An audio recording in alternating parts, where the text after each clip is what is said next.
বাংলাদেশ থেকে পাচার হওয়া অর্থ অনুসন্ধানে নেমে ক্ষমতাচ্যুত প্রধানমন্ত্রী শেখ হাসিনা ও তার পরিবার এবং 10 শিল্প গ্রুপের কমপক্ষে ৭৬,০০০ কোটি টাকার সম্পদ অবরুদ্ধ করা হয়েছে।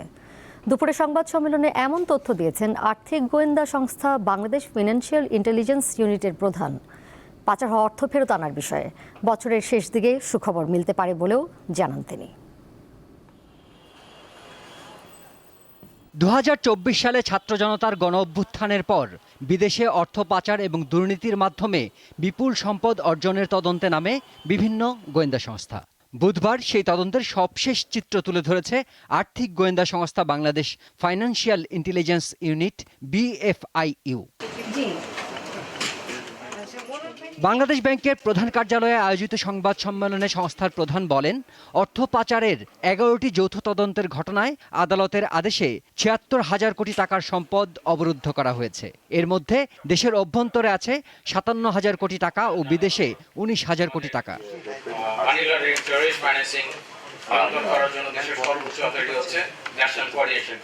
শেখ হাসিনা ও তার পরিবার ছাড়াও এসব পাচারে জড়িত রয়েছে এসালাম গ্রুপ, বেক্সিমকো, নাবিল, সামিত, ওরিয়ন, প্রিমিয়ার, নাসা, বসুন্ধরা, শিকদার ও আরামিট গ্রুপ।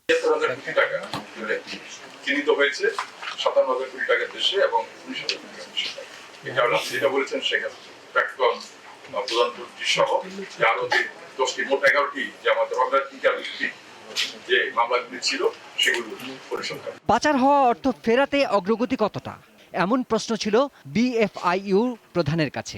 আমাদের কিছু কিছু সিভিল প্রসিডিউরে আমরা দুই মামলায় অগ্রগতি আমাদের আছে এবং সেখান থেকে আমি আশাবাদ ব্যক্ত করেছি যে আমরা হয়তোবা খুব শীঘ্রই হয়তোবা আমরা সিভিল মামলার আওতায় কিছু আমাদের রিকভারি করতে পারব। পাচার হওয়া অর্থ ও সম্পদ দেশে ফিরিয়ে আনা সময় সাপেক্ষ জানিয়ে আন্তর্জাতিক সহযোগিতা আরও জোরদারের কথা বলেছে সংস্থাটি।